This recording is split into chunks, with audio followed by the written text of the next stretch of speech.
तो देखो, in the previous lecture मैंने ये बताया था कि ट्रेडिंग अकाउंट क्या होता है, उसमें क्या क्या आता है, और मैंने बोला था कि कुछ चीजें याद रखनी है जो व्यू में है कि opening stock, purchase return, all direct expense है ना, और क्रेडिट में ये तीन फिक्स है, डेबिट में ये तीन फिक्स है, एंड ऑल द डायरेक्ट और फैक्ट्री एक्सपेंस इसके डेबिट में आएगा। फिर प्रॉफिट एंड लॉस में कोई भी इनकम के अलावा डेबिट में सारे एक्सपेंस जो भी हमने ट्रेडिंग में नहीं लिए वो सब प्रॉफिट एंड लॉस अकाउंट में आते हैं। और प्रॉफिट एंड लॉस में मैंने एक चीज और बोला था कि बैड डेब्ट्स का फॉर्मेट याद रखना है कि हम क्या लिखते हैं, ये वाला to bad debts, add new bad debts, add new RDD, less old RDD, ये सिर्फ याद रखना है। उसके बाद बैलेंस शीट हमने डिस्कस किया था कि इसमें लाइबिलिटीज और एसेट्स में क्या क्या आता है। तो इसमें कुछ आइटम्स है जो तुम्हें खाली याद रखनी है, रीड करनी है। ये सब कॉमन आइटम्स है जो याद हो ही जाएगी अपने आप जब हम सम करेंगे। तो हमें trading account, profit and loss और बैलेंस शीट बनाना है। इसके अलावा क्वेश्चन में एडजस्टमेंट दिए रहेंगे, एडजस्टमेंट। अब ये जितने भी थे ना, ये वाले जो ट्रायल बैलेंस, ये सबका तो एक ही इफेक्ट आएगा, लेकिन एडजस्टमेंट का दो इफेक्ट आता है। तो यहाँ पे जो नेम ऑफ एडजस्टमेंट है और उसके दो इफेक्ट क्या है, तो यहाँ पे तो पेज नंबर 283 पे तो लिखा हुआ है, इसका जर्नल एंट्री भी लिखा हुआ है। ये फाइल नंबर 01 FIDC टेक्स्टबुक है। तो इसमें टोटल 14 एडजस्टमेंट्स है, ठीक है ना। और ये मैंने अपने फाइल में भी लिखा हुआ है, यहाँ पे एडजस्टमेंट, फर्स्ट इफेक्ट और सेकेंड इफेक्ट मैंने अलग अलग कॉलम में लिखा है, राइट। कौन से इंपॉर्टेंट एडजस्टमेंट्स है जो तुम लोगों को पता होना चाहिए और क्या तुम्हें याद रखना, वो मैंने यहाँ पे लिख दिया है, राइट। सबसे पहला है हमारा क्लोजिंग स्टॉक, ये जो मैंने फिफ्थ लिखा है, ये वाला तो इम्पोर्टेंट एडजस्टमेंट है, ये हर सब में होगा ही। इसको मैं ब्लू मार्क कर रहा हूँ वापस, ये हर सब में होने वाला है। Closing stock, the first adjustment will always be of closing stock. तो तुम्हें क्या याद रखना है कि ये दो इफेक्ट कहाँ पे आएगा। फर्स्ट इफेक्ट है trading account credit side, second effect है एसेट। और ये सब भी याद नहीं रहता है तो TCA, TCA मतलब trading credit and asset. Trading credit और एसेट ऐसे याद रखना है कि क्लोजिंग स्टॉक का दो इफेक्ट क्या है, TC that is trading account credit side and assets, ये तो याद रखना ही है। उसके अलावा second outstanding expense. Outstanding expense क्या होता है, वो एक्सपेंस जो पे करना बाकी है। जैसे क्वेश्चन में दिया रहेगा आउटस्टैंडिंग सैलरी, आउटस्टैंडिंग वेजेस, कुछ भी दिया होगा, राइट। तो हमें क्या करना है, जो पे करना बाकी है वो आउटस्टैंडिंग बोलते हैं। और उसका दो इफेक्ट क्या है, सिर्फ तुम्हें ये दो वर्ड याद रखना है, एड और लाइबिलिटी। एड एंड लाइबिलिटी, ये दो वर्ड याद रखना है आउटस्टैंडिंग एक्सपेंस के लिए। क्लोजिंग स्टॉक के लिए ट्रेडिंग अकाउंट क्रेडिट साइड और एसेट TCA भी याद रख सकते हो। देन उसके बाद तुम्हारा है प्रीपेड एक्सपेंस। प्रीपेड एक्सपेंस क्या होता है, जो हमने एडवांस में पे कर दिया, तो उसके लिए क्या ध्यान रखना है, लेस एंड एसेट। यानी दो इफेक्ट क्या है, एक हमें लेस करना है और दूसरा इफेक्ट एसेट में लेना है। अभी सिर्फ ये ध्यान रखना है, सब में इसको कैसे करेंगे वो अभी मैं ये एक्सप्लेन होने के बाद बताऊंगा। what you have to remember, तो ये फर्स्ट, सेकेंड और फिफ्थ, ये तीनों एडजस्टमेंट तो तुम्हारे आने ही वाले हैं 100%, और आई शुड से 99.99%।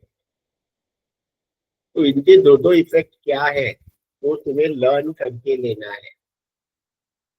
ये जो दो है इंपॉर्टेंट नहीं है, ये येलो मार्क है, income received in advance, less and liability, and income receivable, add and asset. तो ये खाली बाद में लर्न करना, पहले से ब्लू वाले हम डिस्कस करेंगे।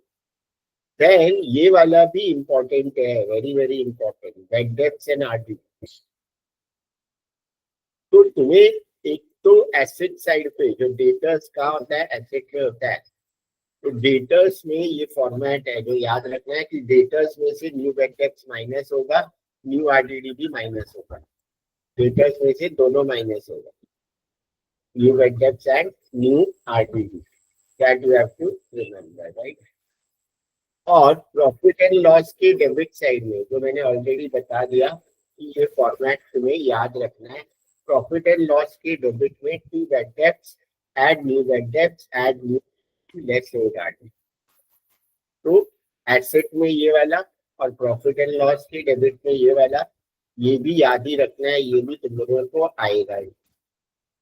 तो ये चार वेरी वेरी इंपॉर्टेंट है और तुम लोगों को मैक्स 5 एडजस्टमेंट आएंगे, मैक्सिमम 5 एडजस्टमेंट आएंगे। तो 4 तो यही एडजस्टमेंट आने वाले हैं। एक एडजस्टमेंट बचे हुए में से कोई भी आ सकता है, बचे हुए में से कोई भी आ सकता है वो कोई भी हो सकता है। तो वो जो ज्यादा इंपॉर्टेंट है वो एक ये वाला है जिसको मैंने ये कलर दिया है, और बाकी सब इक्वल वेट वाले। तो ये भी तुम लोगों को याद रखना है एक कि अनरिकॉर्डेड परचेज और unrecorded sales, unrecorded purchase, unrecorded sales, इसका मतलब क्या हुआ कि हमने गुड्स खरीदा बट रिकॉर्ड नहीं किया। तो इसके लिए क्या याद रखना है, add to purchase, add to creditors. Unrecorded purchase का दो effect, add to purchase, add to creditors.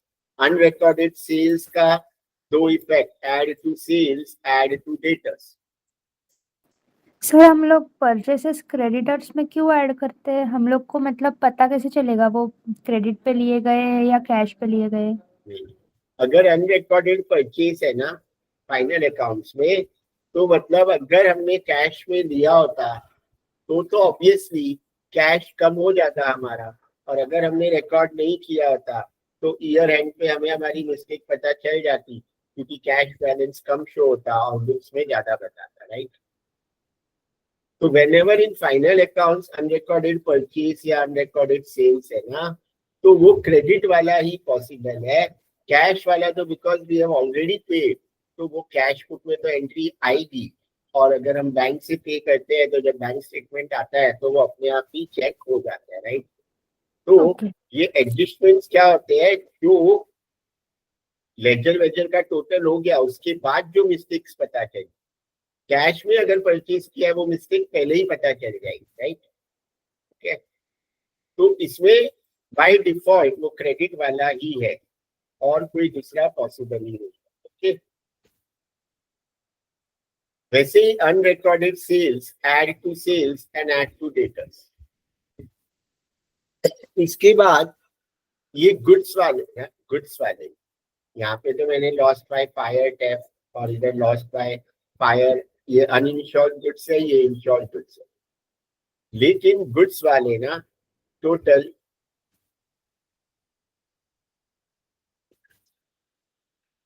ये भी हो सकते हैं goods taken by proprietor, goods distributed as free sample, और goods lost by fire, goods lost by fire and insurance company admitted a claim, ये भी हो सकता है। तो ये सब में जब भी गुड्स बाहर जा रहा है तो एक इफेक्ट फिक्स है, that is trading account credit side. Trading account credit side पे तो आएगा ही, जब भी गुड्स बाहर जाएगा तो ट्रेडिंग अकाउंट क्रेडिट साइड पे आएगा ही। जब अगर तुम लोग यहाँ पे ट्रेडिंग अकाउंट का फॉर्मेट देखोगे ये वाला,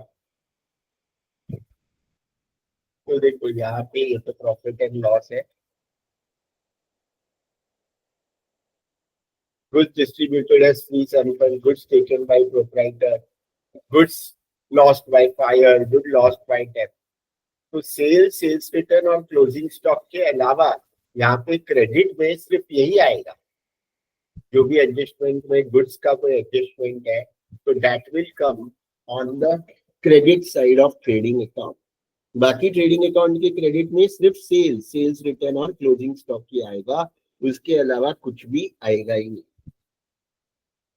तो गुड्स का कोई भी एडजस्टमेंट है तो वो तुम लोगों को ध्यान रखना है कि ट्रेडिंग अकाउंट क्रेडिट फिक्स है, और जो भी लॉस होगा वो प्रॉफिट एंड लॉस के डेबिट, प्रॉफिट एंड लॉस के डेबिट। फ्री सैंपल्स है वो भी प्रॉफिट एंड लॉस के डेबिट। लेकिन अगर प्रोप्राइटर ने विड्रॉ किया है तो वो हम कैपिटल में से माइनस करेंगे। प्रोप्राइटर ने विड्रॉ किया है अगर गुड्स, तो वो दूसरा इफेक्ट कहाँ पे आएगा, कैपिटल माइनस होगा। यस, जैसे यहाँ पे है गुड्स टेकन बाय प्रोप्राइटर, तो पहला तो ट्रेडिंग अकाउंट के क्रेडिट, दूसरा डिडक्ट फ्रॉम कैपिटल, राइट। अब ये गुड्स के आ सकते हैं, फिर कुछ कभी कभी हिडन एडजस्टमेंट होते हैं, ये मैं अभी नहीं समझाऊंगा, ये मैं बाद में समझाऊंगा। पहले हम आज बेसिक सम से स्टार्ट करेंगे, ताकि आज दो सम पहले बेसिक्स वाले कवर हो जाए। और इसके अलावा ये चार के अलावा एक और एडजस्टमेंट जो आने का 99% चांस है, that is your depreciation. Depreciation वो मैंने एक्सेल में लिखा नहीं है, वो मैं लिख दूंगा डेप्रिसिएशन। डेप्रिसिएशन भी आएगा। तो जो 5 आने का चांस है वो कौन सा है, outstanding, prepaid, closing stock, bad debts, RDD and depreciation. ये 5 एडजस्टमेंट तो सबको आने ही चाहिए। इसके बाहर से ये 5 के अलावा मैक्सिमम एक एडजस्टमेंट और आया तो आया, या ये 5 में से 4 आएगा और बचे हुए में से एक ही आएगा। तो ये 5 एडजस्टमेंट तो जिसको नहीं समझ रहा है उसको समझना ही पड़ेगा। सर तो फिर ओवरऑल सम कितने मार्क्स का आएगा, 15 मार्क्स या 20? 20, ओके। राइट। तो 20 मार्क्स का सम, 5 एडजस्टमेंट आने चाहिए, पोस्टिंग आनी चाहिए कि ट्रेडिंग अकाउंट में क्या आता है, प्रॉफिट एंड लॉस में क्या आता है, बैलेंस शीट में क्या आता है, और ये स्टार्टिंग के 5 सम करके जाओ तो आराम से 15 प्लस तो आ जाए। अब हम लोग एक क्वेश्चन डिस्कस करेंगे, उसके लिए ये तो फॉर्मेट है, सॉल्यूशन पूरा हाइड कर दूंगा।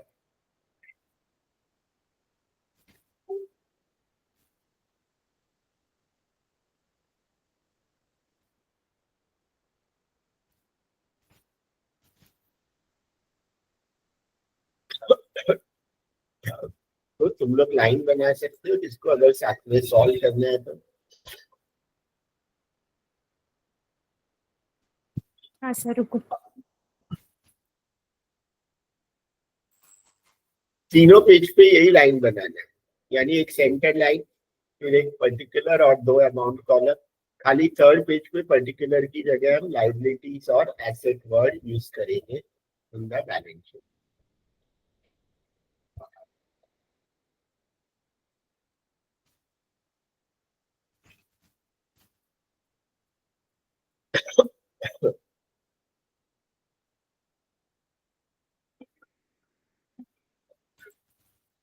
तो देखो ये फॉर्मेट, बैलेंस शीट एक थर्ड पेज, सेकेंड पेज पे ये profit and loss, first page पे ये जो इधर है ये तो मेरा question.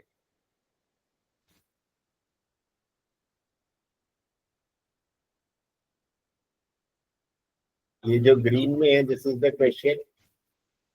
Trading account on the first page, profit and loss on the second page, and balance sheet on the third page. Balance sheet as on लिखेंगे। ये डेट कहाँ से मिलेगा, क्वेश्चन से।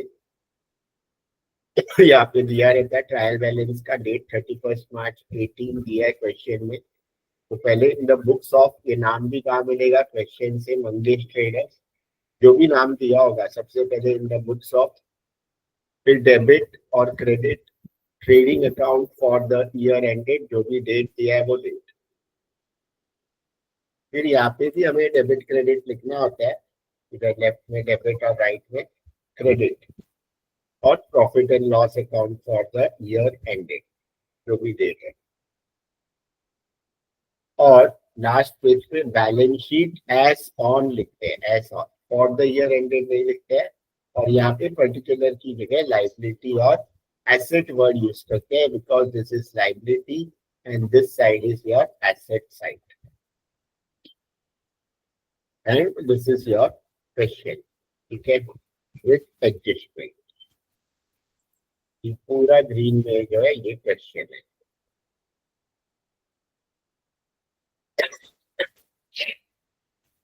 Now, how to start solving this question? ये question आने से पहले ट्रेडिंग अकाउंट के बेसिक आइटम्स पता होने चाहिए, प्रॉफिट एंड लॉस का बैकअप्स का फॉर्मेट पता होना चाहिए, बैलेंस शीट में एसेट लायबिलिटी कुछ क्या होता है वो पता होना चाहिए, और जो 5 एडजस्टमेंट मैंने बोले उसके 2 इफेक्ट पता होने चाहिए। अभी तो मैं बताऊंगा सारे सब में।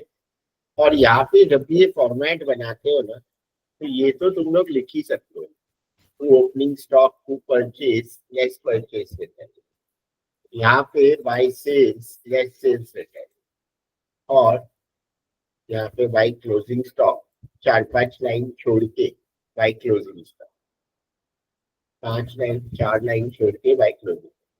ट्रेडिंग अकाउंट में इतनी आइटम तो हम लिख ही सकते हैं।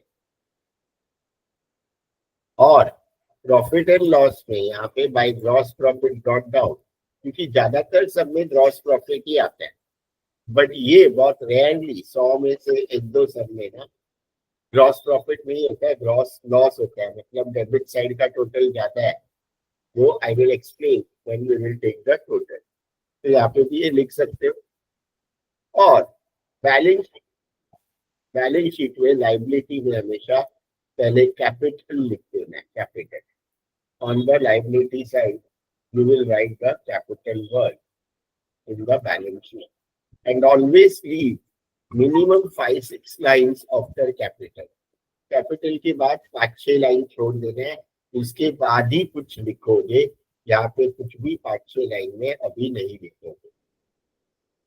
तो ये तो हमारा पूरा फॉर्मेट हो गया। अब जब ये क्वेश्चन पेपर तुम्हारे हाथ में आता है ना, तो पेंसिल से ये सारे जितने भी, ये क्या है, ट्रायल बैलेंस है, ट्रायल बैलेंस का डेबिट भी रहेगा, कुछ ये डेबिट बैलेंस है, कुछ क्रेडिट बैलेंस है। तो कल भी जो मैंने एक कॉन्सेप्ट बताया बेसिक, कि डेबिट वाले सारे आइटम या तो ट्रेडिंग और प्रॉफिट एंड लॉस के डेबिट साइड में ही आएंगे या एसेट में आएंगे, और एक्सेप्शन है क्या, सेल्स रिटर्न। सेल्स रिटर्न पे ये रूल अप्लाई नहीं होता है। Debit side items will come on debit side of trading or profit and loss or asset. Debit मतलब या तो यहाँ पे आएगा ट्रेडिंग के डेबिट, प्रॉफिट एंड लॉस के डेबिट, या asset, except sales return. Credit side items will come on credit side of trading or profit and loss or liability. यानी ये जो भी क्रेडिट में अमाउंट दिए है, ये या तो ट्रेडिंग अकाउंट के क्रेडिट में आएंगे, या प्रॉफिट एंड लॉस के क्रेडिट में आएंगे, या इधर लाइबिलिटी में आएंगे। इसके एक्सेप्शन 2 चीजें है, परचेज रिटर्न और आरडीडी, यानी ये 3 पे ये रूल अप्लाई नहीं होता है। बाकी सब आइटम्स के लिए ये रूल याद रखें। अब ये क्वेश्चन को स्टार्ट कैसे करना है, जब ये क्वेश्चन पेपर आया तो पेंसिल लेना है, और इसके राइट में या लेफ्ट में पहले ये लिखना है तुम्हें कि क्या नोटेशन हम यूज करने वाले हैं। ट्रेडिंग अकाउंट डेबिट के लिए we will be using TD, trading debit TD, trading credit TC, तो TD TC, profit and loss debit PD, profit and loss credit PC, और लाइबिलिटी के लिए एल और एसेट के लिए ए। तो ये 6 साइड में से ये सब कहाँ पे आएगा, वो साइड तुम्हें यहाँ पे लिखना है शॉर्ट फॉर्म में। जैसे ओपनिंग स्टॉक कहाँ पे आएगा, ट्रेडिंग अकाउंट के डेबिट साइड, लेफ्ट यानी डेबिट, तो वहां पे मैंने लिख दिया टी। परचेसेस भी टीडी, परचेसेस भी यहाँ पे आते हैं, राइट।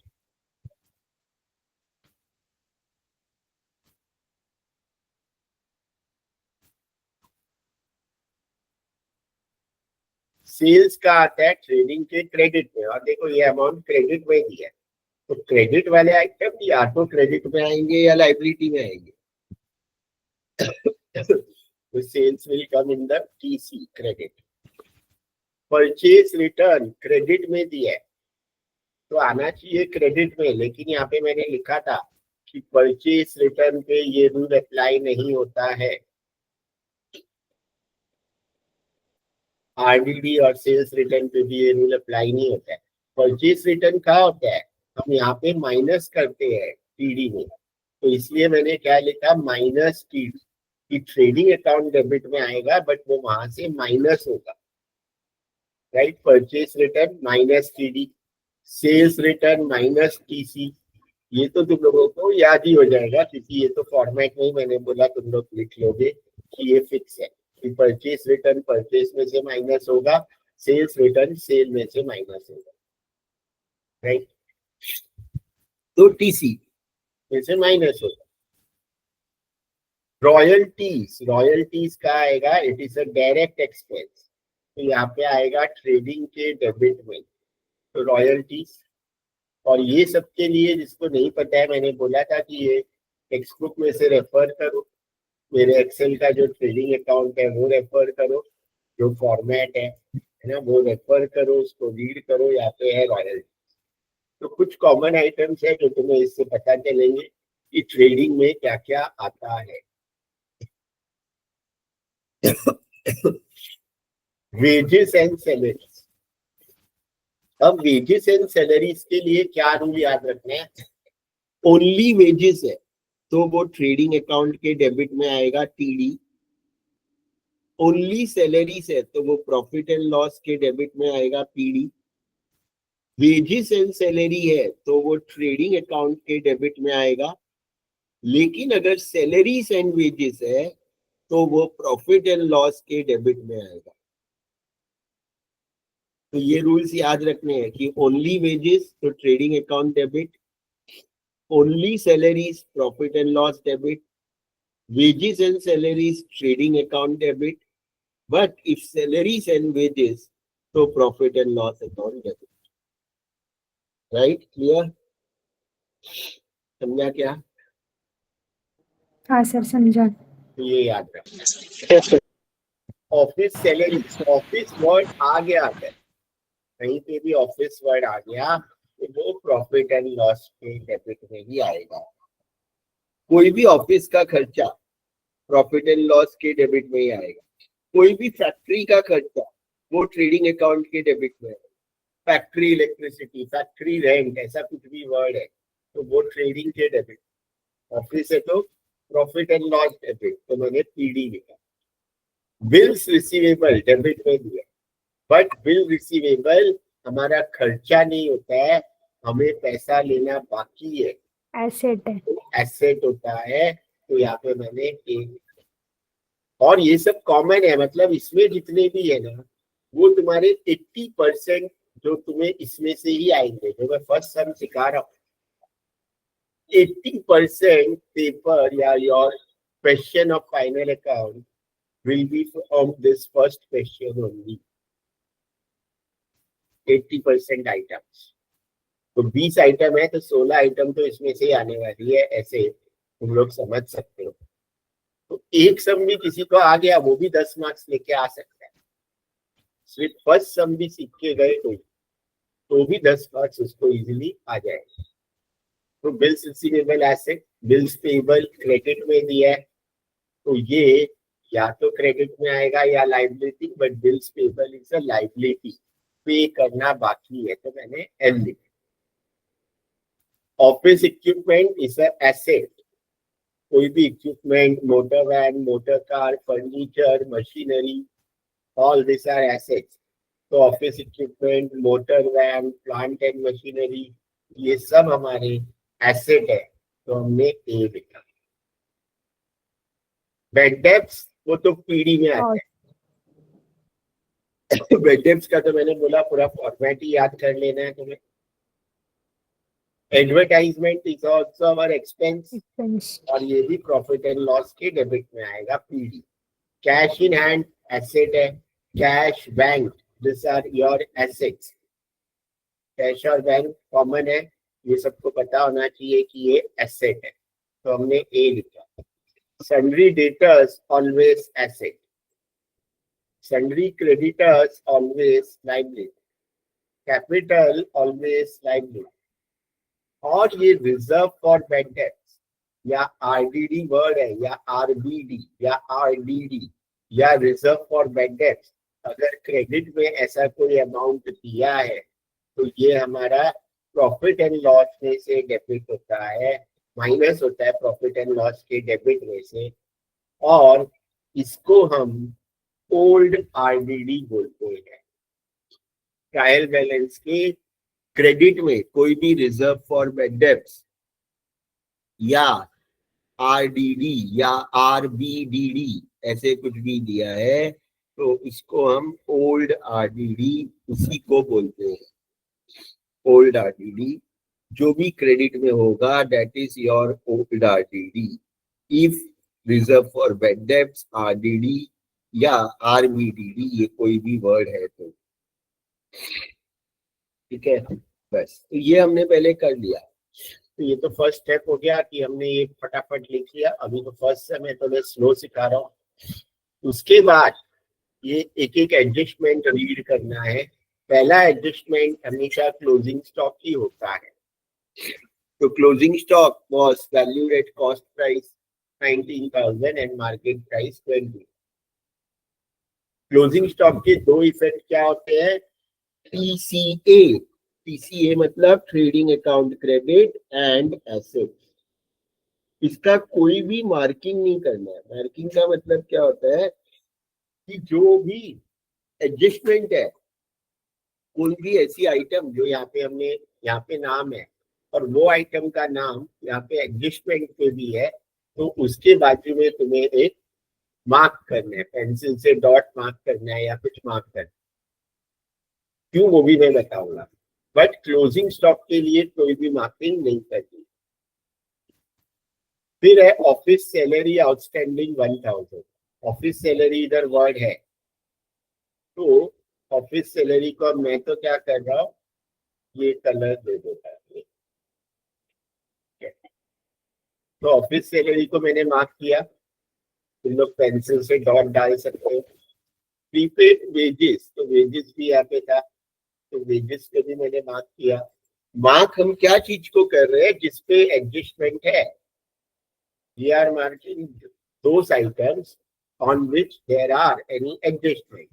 क्लोजिंग स्टॉक तो यहाँ पे था ही नहीं, ओपनिंग स्टॉक, तो इसीलिए हमने क्लोजिंग स्टॉक को कहीं पे भी मार्क किया ही।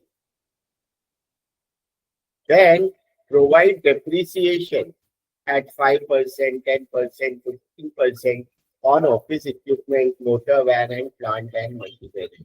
Office equipment, motor van and plant and machinery, इस पे भी एडजस्टमेंट है। तो ये 5 आइटम पे बस एडजस्टमेंट है, तो हमने उनको मार्क किया। ये सब पेंसिल से ही करना है, ये सब मार्किंग और ये सब। तो पहला स्टेप ये। अब हमें पोस्टिंग चालू करना है। पोस्टिंग मतलब क्या, ये जो भी अमाउंट है वो यहाँ पे लेने हैं सॉल्यूशन में। वो हमने लिख दिया कहाँ पे आएगा, एक ही इफेक्ट आएगा। ये सारे अमाउंट्स का एक ही जगह पे इफेक्ट आएगा। कहाँ पे आएगा वो मैंने यहाँ पे लिखा है। और जब भी ये करते हो तो लाइन से ही जाना है। लाइन से यानी फर्स्ट आइटम अभी ओपनिंग स्टॉक है, तो पहले हम ओपनिंग स्टॉक ही लेंगे 32,750। ओपनिंग स्टॉक कहाँ पे आता है, टीडी। तो टू ओपनिंग स्टॉक ऑलरेडी हमने लिखा है, नहीं लिखा है तो ओपनिंग स्टॉक हमेशा फर्स्ट लाइन में ही लिखना है। और यहाँ पे 2 अमाउंट कॉलम, तो इसके लिए किसी को ये कंफ्यूजन नहीं होना चाहिए कि कौन से कॉलम में हम लिखेंगे। तो क्या याद रखना है, हमेशा हम ये आउटर कॉलम में ही लिखेंगे, आउटर कॉलम में ही लिखेंगे, हमेशा हम आउटर कॉलम में ही लिखेंगे। Unless there is a adjustment, हमने एडजस्टमेंट मार्क किया है, या कैपिटल को छोड़ के, कैपिटल और एडजस्टमेंट मार्क वाले आइटम को छोड़ के बाकी सारे आइटम हम directly second column outer column में ही लिखना है, फर्स्ट कॉलम इनर कॉलम में नहीं लिखना। तो to opening stock 32,750, purchases 55,000, purchase और सेल्स भी ना, क्योंकि उसमें हमें purchase return sales return minus करना है, तो वो भी हम इनर कॉलम में लिखते हैं।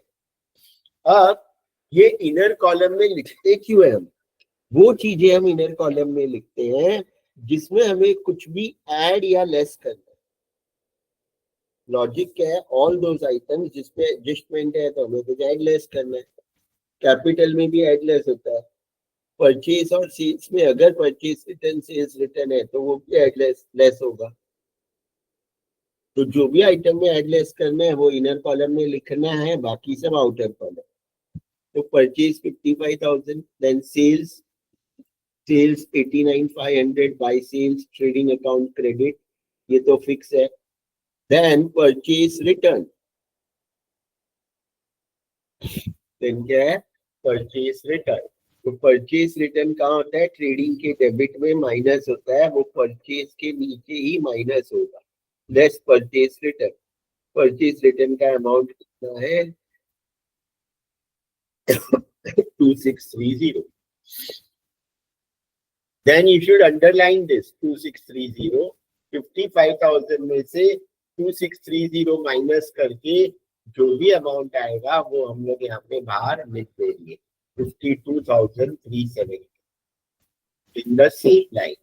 ये 52,370 कैसे आया, from 55 minus 2630, so that is 52,370. Then sales return 4480, तो यहाँ पे 89,500 में से 4480 इनर कॉलम में लिखा, माइनस करेंगे, माइनस करके जो भी बचेगा वो हमारा यहाँ पे आ जाएगा 85,020 outer column. Whenever you do any adjustment, जब भी अंदर वाला अमाउंट है उसको ऐड या लेस जो भी करना है वो करने के बाद हमें बाहर लिखना भी कंपल्सरी है।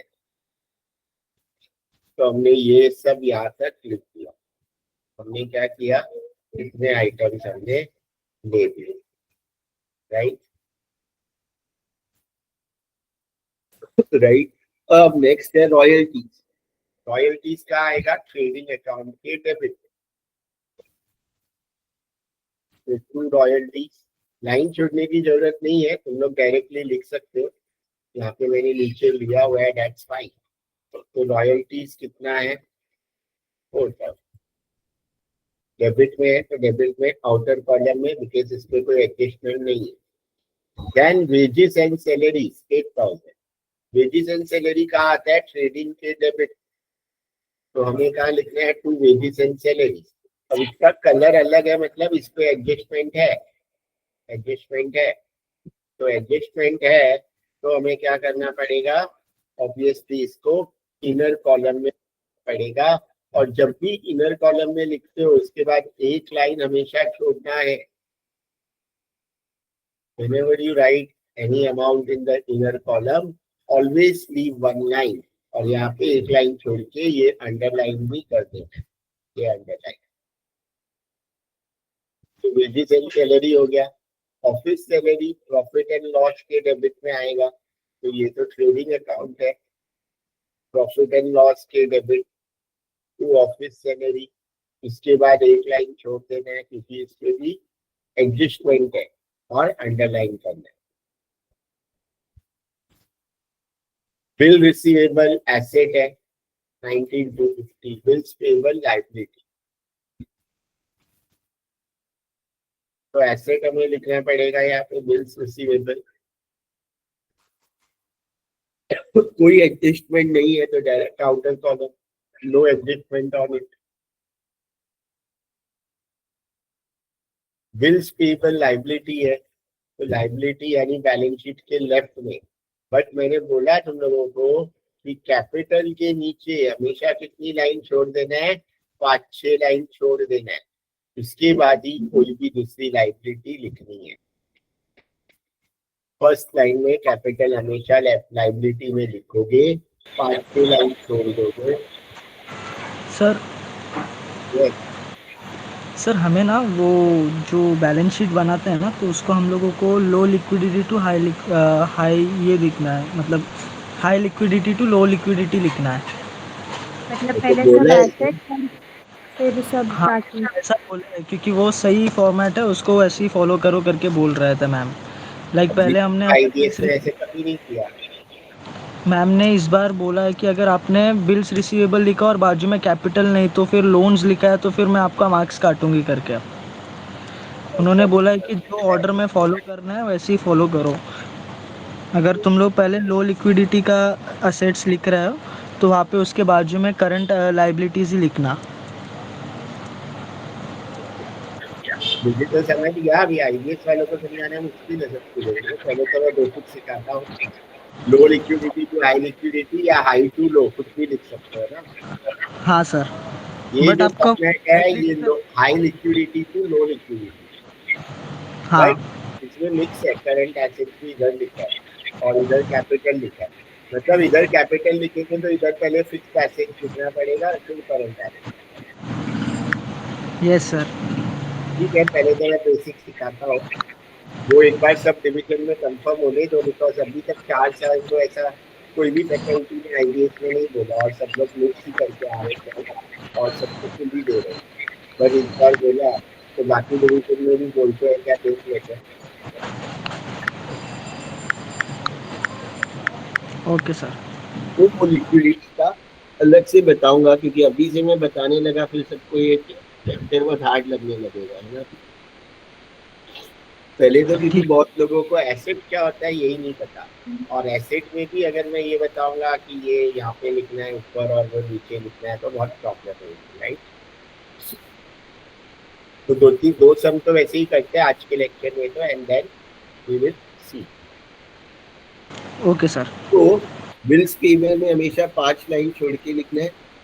कैपिटल हमने बिल्स पेबल आउटर कॉलम में लिखा।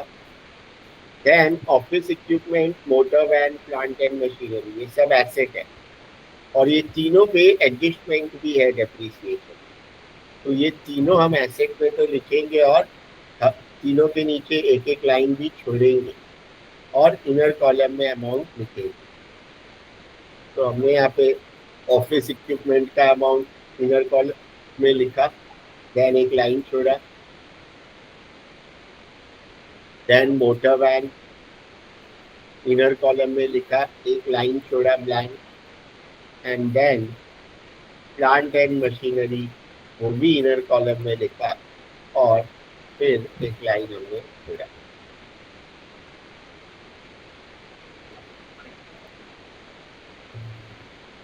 राइट। तो सब में लाइन क्यों छोड़ा, बिकॉज पे एडजस्टमेंट है, इसलिए इनर कॉलम में भी लिया और एक एक लाइन भी हमने छोड़ा। देन बेड डेप्थ, जब भी ये बेड डेप्थ डेबिट साइड में आएगा तो तुम्हें क्या करना है, बेड डेप्थ का पूरा फॉर्मेट ही लिख देना। पूरा फॉर्मेट क्या है बेड डेप्थ का, तो मैंने यहाँ पे बताया ये वाला। बट इसमें ना बेड डेप्थ पे कोई भी एडजस्टमेंट नहीं था। अब एक कॉन्सेप्ट और तुम लोगों को जो याद रखना है ना, कि बेड डेप्थ का ये फॉर्मेट है यहाँ पे। तो ये जो 2 बेड डेप्थ है, 4 अमाउंट हमें चाहिए। ये जो 2 बेड डेप्थ है, ये तुम्हें क्वेश्चन में जो ट्रायल बैलेंस दिया होता है उसके डेबिट साइड पे जो दिया रहेगा वो अमाउंट हम 2 बेड डेप्थ के सामने लिखेंगे। 2 बेड डेप्थ का अमाउंट कहाँ पे मिलेगा, जो क्वेश्चन है, जो क्वेश्चन में ट्रायल बैलेंस दिया है उसके डेबिट साइड पे। ये ओल्ड आरडीडी जो है, ये भी क्वेश्चन में जो ट्रायल बैलेंस है उसके क्रेडिट साइड पे मिलेगा। तो ये दोनों तुम्हें कहाँ मिलेगा, ये जो ओल्ड आरडीडी और to bad debts, this you will get from the question का जो ट्रायल बैलेंस है, डेबिट साइड और क्रेडिट साइड। जैसे इस क्वेश्चन में ये बैड डेब्ट्स डेबिट साइड पे दिया है और ये ओल्ड आरडीडी क्रेडिट साइड पे दिया है। अब ये जो है न्यू बैड डेब्ट्स और न्यू आरडीडी, ये कहाँ पे मिलेगा, एडजस्टमेंट में मिलेगा, and mostly will be given in rupees. ये जो ये है, ये भी तुम्हें एडजस्टमेंट में मिलेगा, न्यू आरडीडी भी, but it will be given in percentage. ये दो कहाँ मिलेगा, एडजस्टमेंट, राइट। ये दो क्वेश्चन है।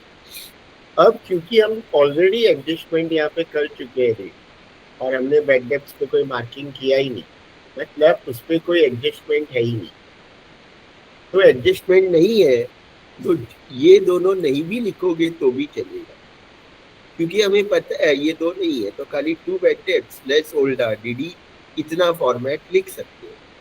और अगर तुम्हें पूरा लिखने की आदत है, जैसे मैंने बोला पूरा लर्न कर लो और लिख दो, तो क्योंकि ये तो एडजस्टमेंट से मिलता है और एडजस्टमेंट में बैड डेब्ट्स नहीं है, तो यहाँ पे 0 0 हम लिख देंगे। तो मैंने फर्स्ट क्वेश्चन में क्योंकि नहीं है, मैंने खाली टू बैड डेब्ट्स और लेस ओल्ड आरडीडी लिखा है, because there is no adjustment on bad debts. तो बीच वाले जो दो है वो एडजस्टमेंट से मिलेंगे। तो ये भी याद रखना है कि ये चार अमाउंट कहाँ से मिलेंगे, ये दोनों ट्रायल बैलेंस से, first amount trial balance debit side, second amount trial balance credit side, and this two you will get from adjustment that we will discuss in the second question. तो मैंने खाली इतना लिख दिया। अब बैड डेब्ट्स कितना था, 2500, तो इनर कॉलम में मैंने लिख दिया। एडवर्टाइजमेंट, ये भी प्रॉफिट एंड लॉस के डेबिट में ही आएगा। तो एडवर्टाइजमेंट कोई एडजस्टमेंट नहीं है, तो आउटर कॉलम में to advertisement 6000। Cash in hand और डेटर्स, ये दोनों एसेट है, इन दोनों पे कोई एडजस्टमेंट नहीं है, तो ये हमें एसेट में ही लिखना है, कैश इन हैंड डेटर्स, और दोनों का अमाउंट आउटर कॉलम में, because there is no adjustment on it, right. Then reserve for bad debts, मैंने ऑलरेडी बताया कि क्रेडिट पे ये जो भी दिया होता है वो ओल्ड आरडीडी होता है। वो क्या होता है, ओल्ड आरडीडी। तो ओल्ड आरडीडी यहाँ पे प्रॉफिट एंड लॉस के डेबिट में माइनस होता है 1000। 2500 में से 1000 माइनस करके you will write with the outer column as 1500, right. Now next, sundry creditors and capital, ये दोनों तो लाइबिलिटी है। कैपिटल तो 1,25,000 होते, यहाँ पे हमें हमेशा लिखना ही है, और कैपिटल का अमाउंट हमेशा इनर कॉलम में ही लिखना है, always you will right in the inner column, और उसके बाद 5 लाइन छोड़ना भी है।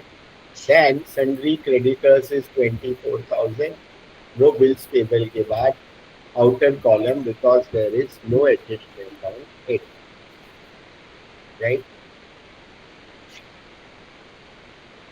है ना, राइट, क्लियर है यहाँ तक। तो ये जो हमने किया कि जो ट्रायल बैलेंस किया था उसके सारे आइटम हमने ये तीनों पेज में से एक एक जगह पे ही लिए। ऑल दिस आइटम का एक ही इफेक्ट आता है, एक ही इफेक्ट, राइट, एक जगह पे ही हमने दिया है, और लाइन से लेना है। ऐसा नहीं कि कोई आइटम मिस हो गया कि मुझे पहले ये पता है तो मैं पहले ये ले लूँ, या तो टिक करोगे जो जो ले रहे हो, नहीं तो होता क्या है कोई कोई आइटम छूट जाती। तो मैं इसलिए क्या सिखाता हूँ कि हमेशा लाइन से लो, गो इन ऑर्डर। जो पहला दिया है वो पहले जहाँ पे भी आ रहा है लिख दो, जो बाद में दिया है वो बाद में लिखो। तो ये हमारा पोस्टिंग हो गया, posting the trial balance into trading account, profit and loss account and value. तो यहाँ देखोगे तो देखो प्रॉफिट एंड लॉस में तो कुछ आया ही नहीं, क्योंकि प्रॉफिट एंड लॉस के क्रेडिट में क्रेडिट साइड पे अगर कुछ भी रिसीव्ड है, इनकम है या रिसीव्ड है, वही आएगा। तो इसमें कोई भी इनकम और रिसीव्ड वर्ड नहीं था। तो ये तो पोस्टिंग हो गया। उसके बाद लाइन से एक एक एडजस्टमेंट रीड करना है। अब ये एडजस्टमेंट के दो दो इफेक्ट तुम्हें पता होने चाहिए। पहला क्या है, closing stock was valued at cost price 19,000, market price 20,000। तो क्लोजिंग स्टॉक का दो इफेक्ट मैंने बोला कि ये तो याद रखो, टीसीए यानी ट्रेडिंग क्रेडिट और एसेट। तो एक हम यहाँ पे लिखेंगे bye closing stock trading account के क्रेडिट में, और एक हम एसेट में लिखेंगे क्लोजिंग स्टॉक। बट यहाँ पे दो अमाउंट दिया है, दो अमाउंट दिया है। तो क्या याद रखना है, तुम्हें वो अमाउंट लेना है विच एवर इज लेस। दो अमाउंट है तो विच एवर इज लेस, यानी हम 19,000 लेंगे, जो भी छोटा है वही अमाउंट हमेशा लेना है, और एक अमाउंट दिया है तो वही अमाउंट ले लेना, बस 19,000। तो हमने यहाँ पे बाय क्लोजिंग स्टॉक 19,000, यहाँ पे क्लोजिंग स्टॉक 19, राइट, क्लियर है। दो इफेक्ट लेना है, हर एडजस्टमेंट का दो इफेक्ट। अब फिर है ऑफिस सैलरी आउटस्टैंडिंग। तो सैलरी हमारा एक्सपेंस है, आउटस्टैंडिंग के लिए मैंने क्या बोला, क्या याद रखना है, एड एंड लाइबिलिटी। आउटस्टैंडिंग के लिए एड लाइबिलिटी। तो ये क्या है, ऑफिस सैलरी, तो ऑफिस सैलरी में ऐड होगा। तो हमने ऑफिस सैलरी कहाँ लिखा है, यहाँ पे, उसके नीचे एक लाइन छोड़ा था, तो वहाँ पे लिखेंगे ad outstanding. Ad outstanding the amount is 1,000, तो यहाँ पे 1,000 लिखेंगे। 11 + 1 ऐड करके हम बाहर ले लेंगे। यानी वो मैंने क्यों ऐड और लाइबिलिटी लिखा है, ऐड मतलब जो भी आउटस्टैंडिंग है उसमें ऐड करना है। अगर आउटस्टैंडिंग वेजेस होता तो वेजेस में ऐड करना, आउटस्टैंडिंग एडवर्टाइजमेंट होता तो एडवर्टाइजमेंट में ऐड करना, आउटस्टैंडिंग सैलरी होता तो सैलरी में ऐड किया। और दूसरा इफेक्ट लाइबिलिटी, तो लाइबिलिटी में अलग से लिखना है आउटस्टैंडिंग सैलरीज, और अमाउंट क्या, जो आउटस्टैंडिंग सैलरी का है, जो एडजस्टमेंट में दिया है 1,000, जो हमने यहाँ पे ऐड किया। ये 12 गलती से नहीं लेना है, जो हमने ऐड किया वो लाइबिलिटी में अमाउंट होके बनता है। शॉर्ट फॉर्म लिखा है मैंने OS, पूरा वर्ड भी लिख सकता। देन है प्रीपेड वेजेस। प्रीपेड के लिए मैंने क्या बोला, उल्टा of outstanding. Outstanding add and liability, prepaid less an asset. तो prepaid is less an asset, याद रखना है। यानी ये तो बस मैंने अगर बोला आउटस्टैंडिंग तो सीधा तुम्हारे माइंड में आना चाहिए कि add and liability for prepaid less and asset.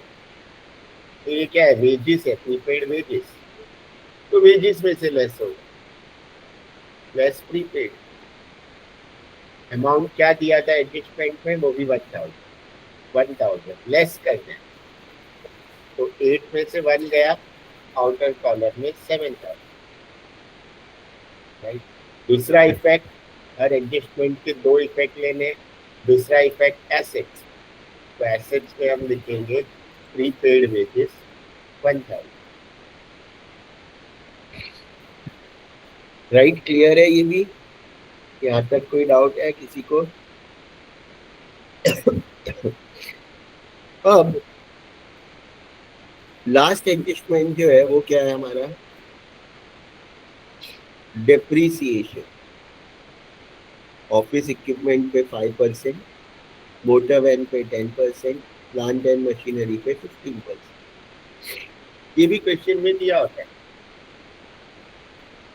तो कुछ नहीं, सब में से माइनस करना है। डेप्रिसिएशन क्या करेंगे हम जब भी है तो लेस फ्रॉम एसेट, यानी एसेट में ये सब लिखा है, डेप्रिसिएशन एसेट पे ही चार्ज होता है।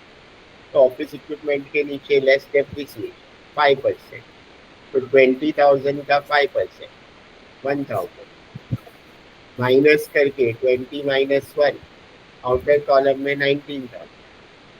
मोटर वैन का कितना दिया है 10%, तो मोटर वैन के नीचे लेस डेप्रिसिएशन 10%, तो 30,400 का 3040 माइनस करके 30,400 में से 3040 माइनस करके जो बचेगा that is in the outer part 27,360।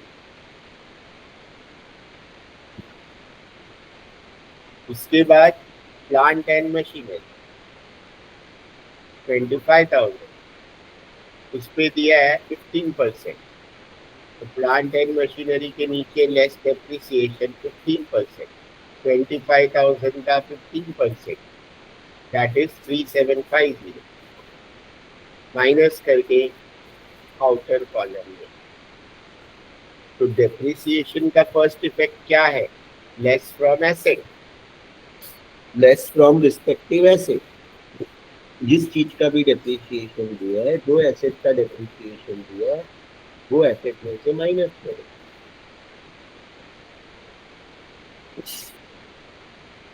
अब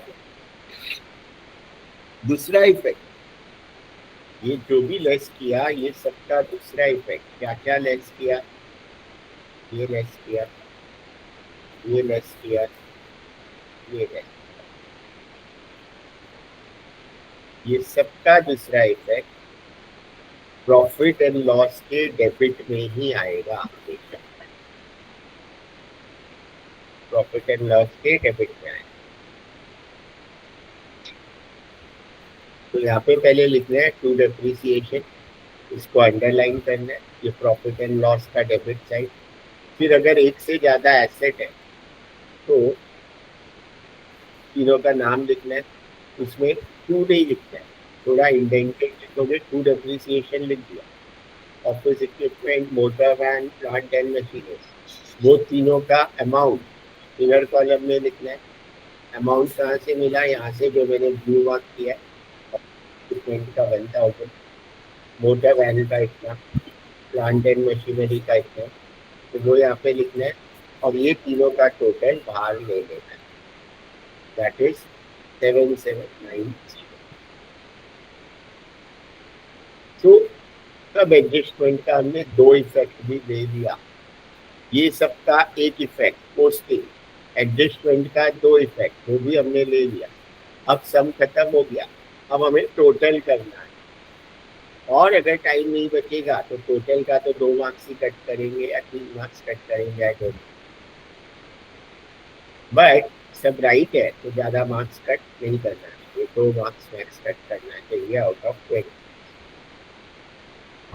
अब टोटल में जब भी करते हो, पहला हम ट्रेडिंग अकाउंट का टोटल करेंगे, तो देखते हैं कि डेबिट साइड का टोटल कितना है कैलकुलेटर में करके। और जैसे कि यहाँ पे हम देख रहे हैं कि डेबिट साइड का टोटल है 96,120, क्रेडिट साइड का भी देखना है, वो है ज़्यादा। कौन सी साइड का ज़्यादा है वो देखना है तुम्हें, कैलकुलेट दोनों करना है, लेकिन लिखना नहीं है यहाँ पे। जो भी ज़्यादा है दोनों में से, जो भी ज़्यादा है आइदर दिस साइड और दिस साइड, क्योंकि क्रेडिट साइड ज़्यादा है तो वो टोटल हम यहाँ पे भी लिखेंगे और डेबिट साइड पे भी सेम लाइन में लिखेंगे, in the same line, single underline और नीचे डबल अंडरलाइन करना है। उसमें वो टोटल लिखना है जो भी ज़्यादा है। डेबिट का ज़्यादा है तो डेबिट वाला टोटल दोनों साइड, यहाँ पे क्रेडिट का ज़्यादा था तो क्रेडिट वाला टोटल दोनों साइड मैंने लिखा। उसके बाद ये जो डेबिट का टोटल है ये हमें पेंसिल से इसके नीचे लिखना है, डेबिट के टोटल के नीचे, क्योंकि ये टोटल कम है। डेबिट का टोटल इज 96,120, तो उसके नीचे मैंने लिखा पेंसिल से। अब ये 1,04,020 में से ये 96,120 माइनस करो, सब्ट्रैक्ट करो, जो बचेगा वो इधर एक लाइन ऊपर तुम लोग लिख दोगे, तो वो बचा 7,900। कैसे आया? From 1,04,020 which was the total of the credit side, उसमें से हमने ये जो 96,120 है which is the total of the debit side minus किया, और जो बचा वो यहाँ लिखा, और इसको हम लिखेंगे to gross profit carried down. This 7,900 is the gross profit and it is also referred to as credit balance of trading account. ये 7,900 को हम credit balance of trading account भी बोलते हैं। लिखा डेबिट में है but it is known as credit balance. अब ये हमारा हो गया। तो ये जो 7,900 है यही यहाँ पे प्रॉफिट एंड लॉस के क्रेडिट में फर्स्ट लाइन में आउटर कॉलम में वही सेम अमाउंट लिखना है, by gross profit brought down, you have to write the same amount। अब प्रॉफिट एंड लॉस के लिए भी वही रूल है, डेबिट साइड का टोटल पहले करके देखो कितना हो रहा है, 27,290। क्रेडिट साइड का कम है, डेबिट साइड का ज्यादा है यहाँ, तो जो भी डेबिट साइड का टोटल है वो हमने डेबिट में भी लिखा और क्रेडिट में भी लिखा। 19,390 का नेट लॉस है सर। हाँ, तो 27,290 was the total of debit side which was higher, तो वो दोनों साइड पे लिखा। अब क्रेडिट साइड का टोटल कितना है वो हम यहाँ पे एक ही आइटम है, तो टोटल क्या लेंगे 7,900। तो 27,290 में से जो भी इधर का टोटल है वो हमें माइनस करना है, एक ही आइटम है तो 7,900 हम माइनस करेंगे, राइट। और वो कोई भी लाइन में यहाँ पे तुम लोग लिख सकते हो, कोई भी लाइन में यहाँ पे भी लिख सकते हो, एक दो लाइन ऊपर माइनस करके जो आया वो 19,390 इधर आएगा तो वो हमारा लॉस है, तो it is by net loss carrying down. अगर क्रेडिट का टोटल ज्यादा होता तो हम यहाँ पे लिखते to net profit carried down, और इसको हम क्या बोलते हैं, debit balance of profit and loss account, debit balance of profit and loss account. अगर ये लॉस है तो हमें क्या करना है, कैपिटल में से लॉस को माइनस करते हैं और प्रॉफिट को ऐड करते हैं, तो capital less net loss which was यहाँ पे लिखेंगे इसके नीचे। और इसीलिए कैपिटल हमेशा हम इनर कॉलम में लिखते हैं, उसको कोई एडजस्टमेंट नहीं होता है, तो भी इनर कॉलम में इसलिए लिखते हैं कि जो भी नेट प्रॉफिट आएगा या नेट लॉस आएगा वो कैपिटल में ही ऐड होगा अगर नेट प्रॉफिट है तो, और नेट लॉस है तो कैपिटल में ही माइनस होगा। अब 125 में से ये माइनस करके जो बचेगा वो आउटर कॉलम में हम लिखेंगे 1,05,610। अब यहाँ पे ये नहीं देखना है कि कौन सी साइड का टोटल ज्यादा है, यहाँ पे तुम्हें टोटल लेना है, जो भी टोटल आ रहा है वो लिख देना है,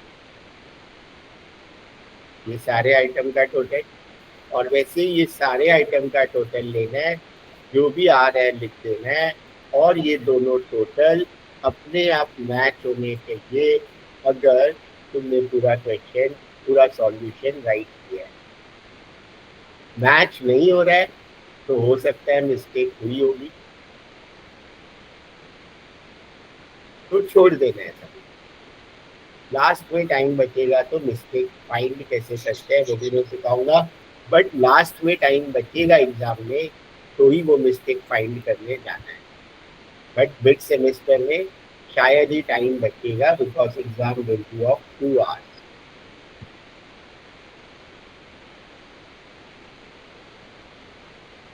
तो बैलेंस शीट अपने आप टैली होनी चाहिए, the total of liability side and asset side should be same. तो अब तुमने अगर ये पूरा किया तो पूरा 20 मार्क्स मिलेगा। बट वो कंडीशन है जो उसने बोला कि एज पर लिक्विडिटी, वो तो मैंने अभी बताया नहीं है।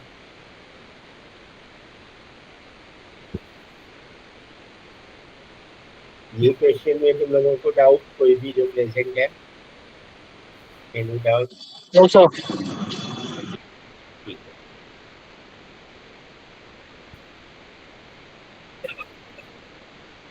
है।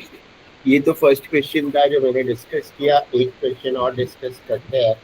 अभी तो तुम ही बच्चे हो, तो तुम का तो भी आ गया, अच्छा डिस्कनेक्ट हो गया। ठीक है, so now the second question. ये सेकंड क्वेश्चन है।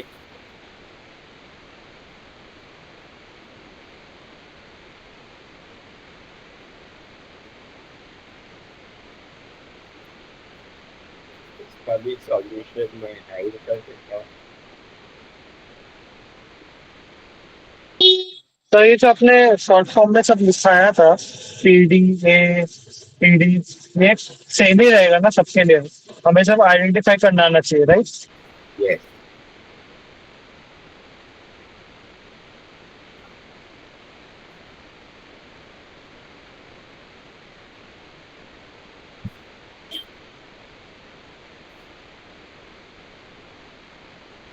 तो ये सेकंड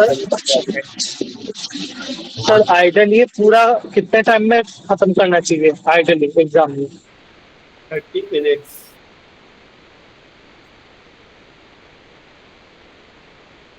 ओके सर।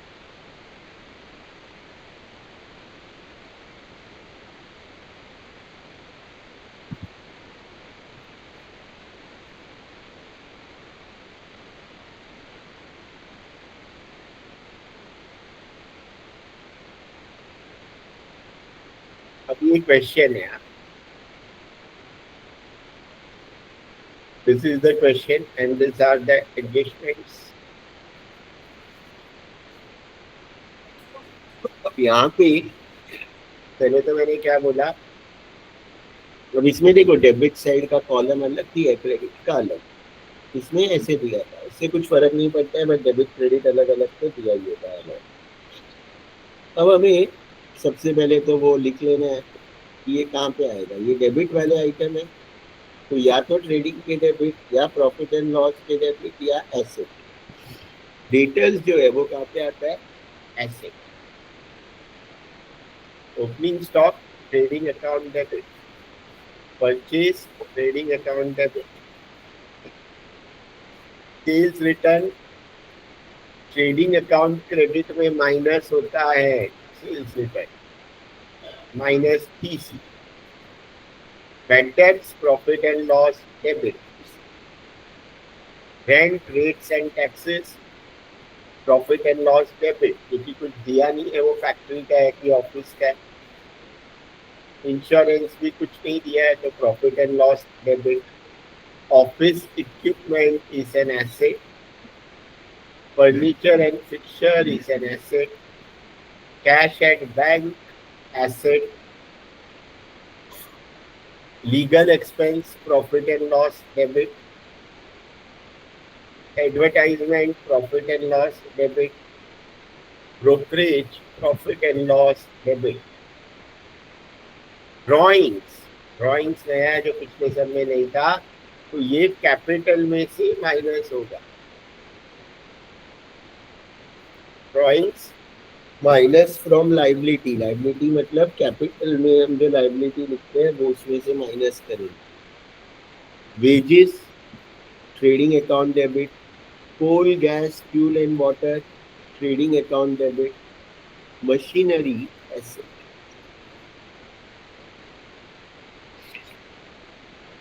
अब ये capital is liability, sales is trading account credit, return outward क्या होता है? देखो, return outward is the other name of purchase return. Return outward purchase return का ही दूसरा नाम है।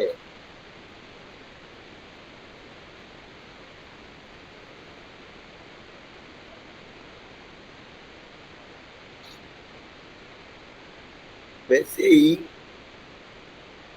रिटर्न इनवर्ड अगर दिया है तो return inward that is the other name for sales return.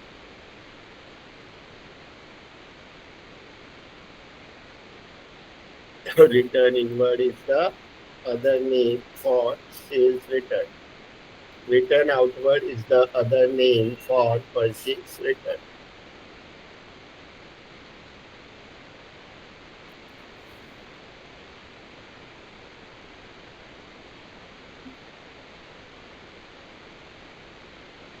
ये याद रख जरा.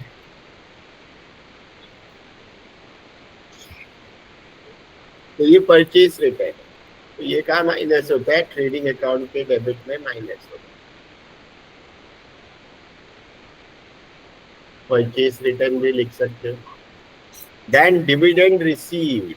क्रेडिट में कुछ भी रिसीव्ड आएगा तो वो प्रॉफिट एंड लॉस क्रेडिट, तो दैट इज पीस. क्रेडिटर्स तो कॉमन है, liability. Bank overdraft also liability, bills payable also liability. But यहाँ पे आरडीडी है. तो आरडीडी क्या है? Old RDD. तो प्रॉफिट एंड लॉस के डेबिट में माइनस होगा. जो भी आरडीडी क्रेडिट साइड में दिया है, जैसे पिछले क्वेश्चन में रिजर्व फॉर डाउटफुल डेब्ट्स दिया था, दिस इज योर ओल्ड. अब मैंने ये बेड डेब्ट्स और आरडीडी का कलर ब्लू क्यों रखा है? Because this two are related. ये एक ही जगह पे आता है, राइट? अब हम लोग एडजस्टमेंट पढ़ के मार्क करेंगे. एडजस्टमेंट पहला तो क्लोजिंग स्टॉक है, उसका कोई मार्किंग नहीं आता है. और ये देखो बेड डेब्ट्स और आरडीडी पे ही एडजस्टमेंट है, इसलिए इसका कलर भी मैंने ब्लू कर दिया है.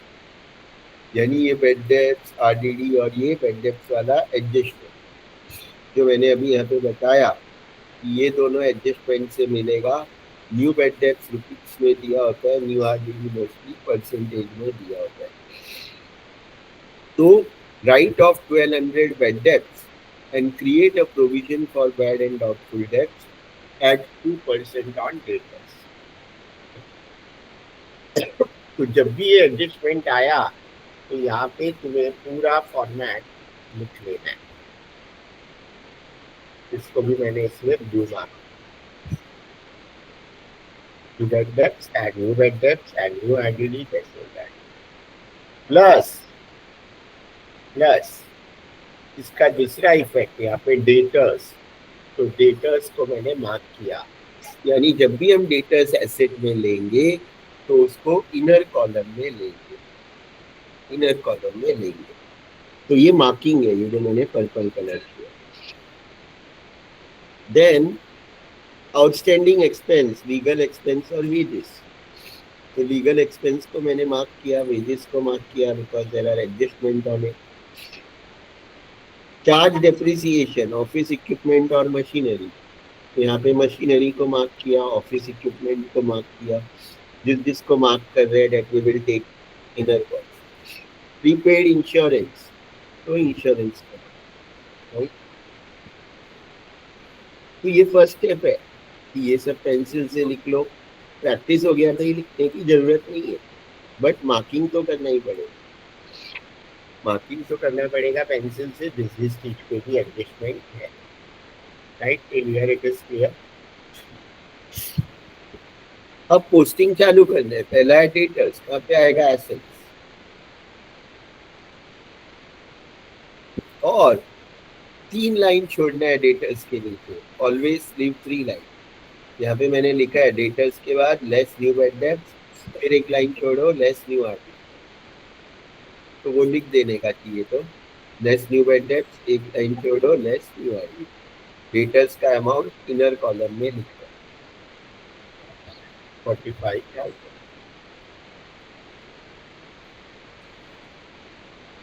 देन ओपनिंग स्टॉक, ये तो पता है, trading account debit outer column में लिखते हैं 11,550. परचेज भी ट्रेडिंग अकाउंट डेबिट, बट वो इनर कॉलम में, क्योंकि परचेज रिटर्न उसमें से माइनस करना होता है. ये सेल्स रिटर्न, तो सेल्स रिटर्न कहाँ आता है? यहाँ पे भी ये लिख लेने का by default, by sales less sales return then by closing stock, 4-5 line छोड़ के। तो सेल्स रिटर्न कितना है? 1050। तो सेल्स रिटर्न के सामने हमने इनर कॉलम में 1050 लिख दिया। देन ये बेड डेप्थ, ये जो बेड डेप्थ होता है यहाँ पे मैंने बताया कि टू बेड डेप्थ कहाँ पे मिलेगा? ट्रायल बैलेंस के डेबिट साइड। ये ट्रायल बैलेंस है क्वेश्चन का, ये डेबिट साइड पे दिया है, तो ये टू बेड डेप्थ के सामने इनर कॉलम में आ जाएगा 600। Rent rates and taxes PD, तो rent rates and taxes PD में लिखेंगे outer column because there is no adjustment on it, कोई एडजस्ट नहीं है, पर्पल कलर नहीं किया है। इंश्योरेंस, ये भी पीडी, बट इस पे एडजस्टमेंट है, कलर इज डिफरेंट, तो we will take in the inner column. Inner column में 2400 लेंगे, फिर एक लाइन छोड़ देंगे। Office equipment, furniture and fixture, cash at bank, तीनों एसेट है, बट ऑफिस इक्विपमेंट का कलर अलग है, यानी इस पे एडजस्टमेंट है, तो ऑफिस इक्विपमेंट इनर कॉलम में लेंगे। ये दोनों भी एसेट है, फिक्सचर्स, कैश ये आउटर कॉलम, तो ऑफिस इक्विपमेंट इनर कॉलम में लिया, फिर एक लाइन छोड़ दिया। Furniture and fixtures take in the outer column, cash at bank take in the outer column, right. अब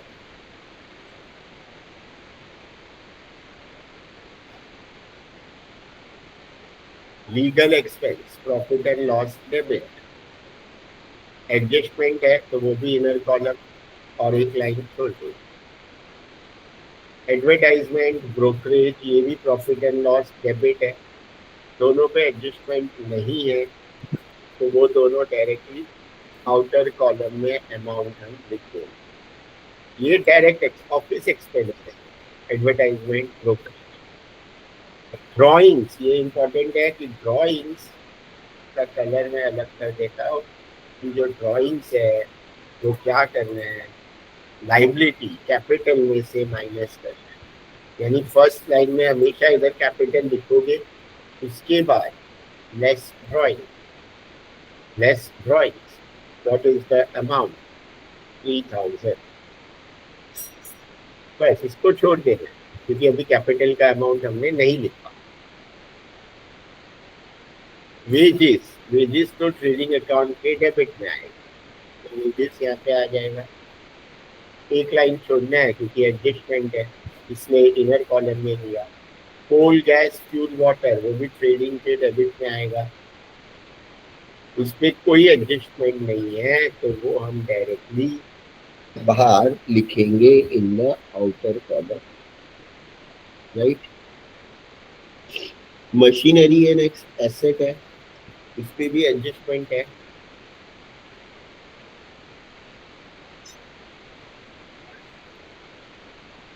एडजस्टमेंट है तो इनर कॉलम एक लाइन छोड़ दिया। तो ये पूरा डेबिट साइड का पोस्ट कर दिया। अभी क्रेडिट साइड का पहले कैपिटल है 1,20,000, लाइबिलिटी में आएगा कैपिटल ऑलवेज फर्स्ट लाइन। अब लेस ड्रॉइंग, बट क्योंकि कैपिटल में हम लोग वो नेट प्रॉफिट या नेट लॉस ऐड या लेस करना होता है, तो इसको बाहर नहीं लिखेंगे, 120 में से 3000 माइनस करके हम अंदर ही लिखेंगे 1,17,000। देन सेल्स तो इधर आएगा ट्रेडिंग अकाउंट के क्रेडिट में,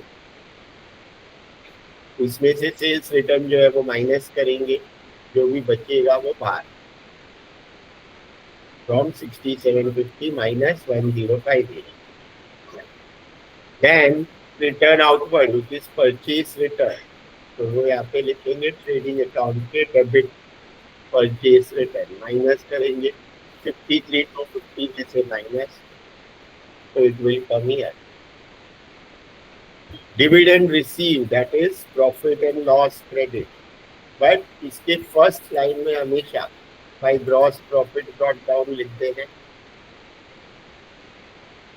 Then we will write by dividend received. Outer column, no adjustments. Creditors and bank overdraft liability है, तो ये liability में outer column में लिखना है, इसमें कोई adjustment नहीं है. कैपिटल के बाद टोटल 4-5 लाइन होते हैं, इसके बाद हम लिखते हैं, राइट. तो creditors and bank overdraft are liability, bills payable is liability, outstanding expenses liability.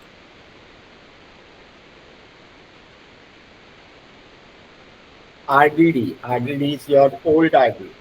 तो ये जो प्रॉफिट एंड लॉस के डेबिट में ओल्ड RDD है, उसके सामने हम वो अमाउंट लिख देंगे. तो ये पूरा पोस्टिंग किया, यहाँ तक क्लियर है?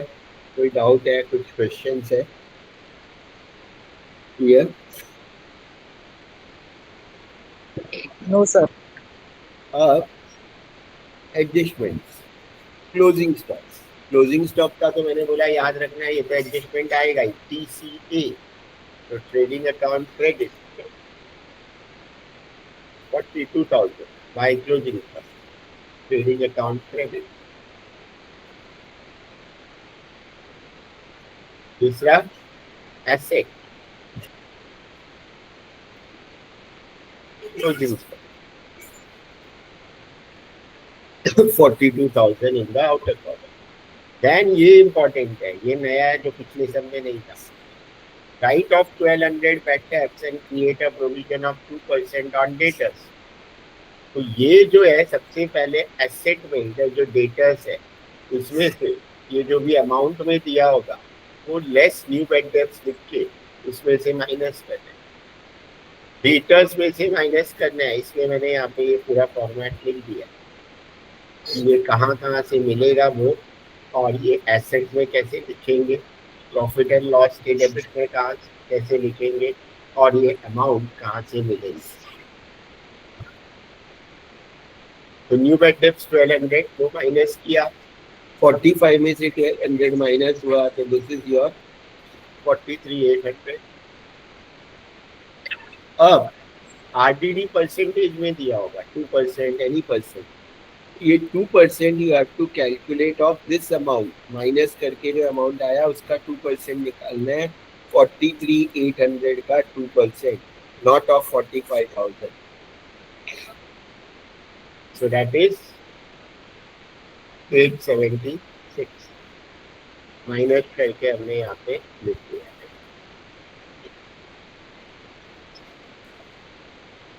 है ना.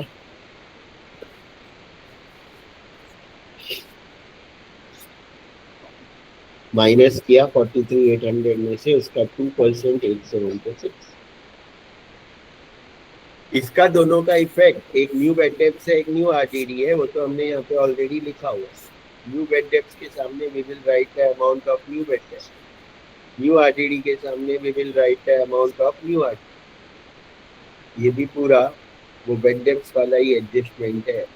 ये सबको मैंने ब्लू किया, दिस ये अलग कलर है, ये ड्रॉइंग्स इज डिफरेंट, इसको मैं कोई और कलर का.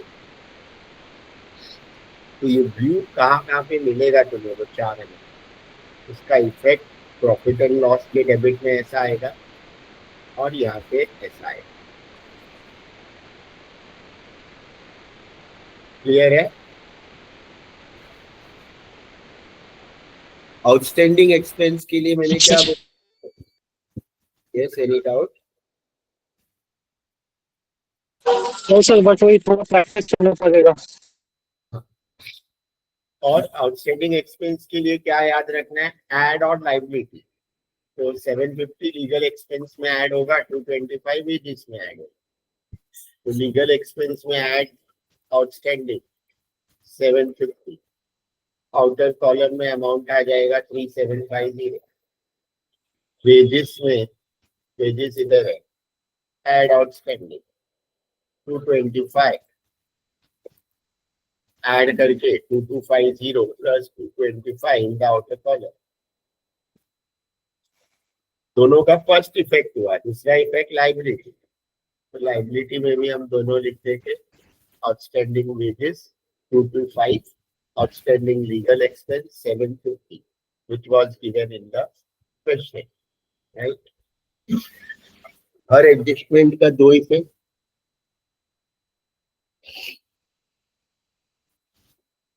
देन प्रीपेड क्या है, लेस और एसेट, तो इंश्योरेंस में से लेस करेंगे, लेस करके यहाँ पे आ जाएगा अमाउंट 900 वाज द अमाउंट, और एसेट में हम लिखेंगे प्रीपेड इंश्योरेंस, राइट? ये भी क्लियर है। और फिर डेप्रिसिएशन, यानी ये जो 5 एडजस्टमेंट है ये बहुत इंपॉर्टेंट है, जो सबको आने चाहिए, यानी ये दो सम सबको आने चाहिए।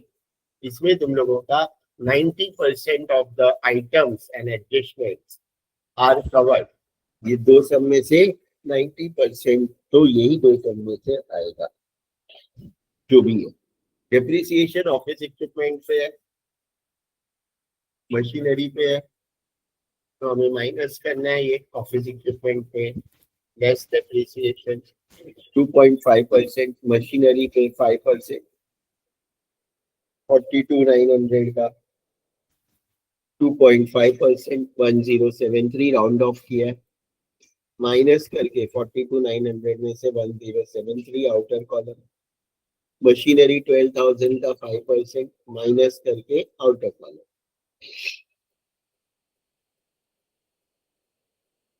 और डेप्रिसिएशन का दूसरा effect profit and loss debit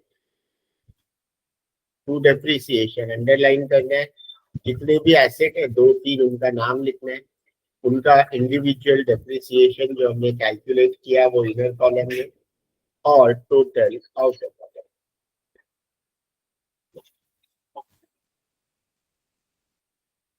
ये हमारा पूरा एडजस्टमेंट और पोस्टिंग हो जाता है। उसके बाद हमें टोटलिंग करना है, तो कौन सा साइड ज्यादा है, इधर भी क्रेडिट साइड ज्यादा है, तो क्रेडिट साइड का टोटल मैंने यहाँ पे लिखा, सेम टोटल मैंने डेबिट में लिखा। अब डेबिट का टोटल मैं करूंगा, और जो भी डेबिट का टोटल है वो यहाँ पे पेंसिल से नीचे 68,625 from 1,01,700 I will subtract 68,625, वो मैं यहाँ पे लिख दूंगा, that is 33,075, और इसको हम लिखेंगे to gross profit carried down।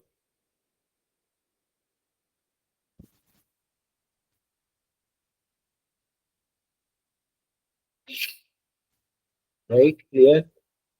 अब ये ग्रॉस प्रॉफिट को यहाँ पे प्रॉफिट एंड लॉस के क्रेडिट में ले लेते हैं, bye gross profit brought down. अब ये जो था इसका भी टोटल पहले बाहर लेना है, ये 600 प्लस 1200 प्लस 876 वो हमने यहाँ पे लिखा 2676, उसमें से less 1200, so that total we will take here 1476। बाकी सब हमने बाहर ले लिया, देख लेना है। अब इधर क्रेडिट साइड का टोटल ज्यादा है, प्रॉफिट एंड लॉस में भी द टोटल, बिकॉज यहाँ पे द स्मॉल अमाउंट है, तो here the total is 35,325। Same total we will write on the debit side. जो भी साइड का हायर है वो दोनों साइड लिखते हैं, ये साइड का कम था, अभी जो कम साइड वाला है उसका टोटल करेंगे डेबिट साइड का, दैट इज 14,969 ईयर, वो हम पेंसिल से यहाँ पे लिख देंगे 14,969 फ्रॉम 35,325, ये 14,969 माइनस करेंगे, जो बचेगा वो हमने यहाँ पे लिखा 2356, और ये क्या हो जाएगा, नेट प्रॉफिट। डेबिट ज्यादा होता है तो हमने पिछले सब में लिखा था यहाँ पे बाय नेट लॉस, बट इस साइड बच रहा है, तो this is net profit carried down, और ये नेट प्रॉफिट कैपिटल में इधर ऐड हो जाएगा। जो 1,17,000 था हमारा नेट लॉस है तो हमने माइनस किया था, net profit you have to add 20,356 तो 1,17,000 प्लस 20,356. आउटर कॉलम में हमने लिखा 1,37,356. And take the total of both sides. Liability side 199,831. Take the total of the asset side, that is also same 1,99,831. So ये tally होना है, correct है. ये basic दो सम मतलब but 90% are covered in this. इतना तो सबको आना ही चाहिए कि ये दो सम और जो याद रखना है ये दो सम में तो तुम्हारा आराम से 15 मार्क्स तो आने का पूरा चांस है आउट ऑफ 10. है ना? कुछ डाउट तुम लोगों को?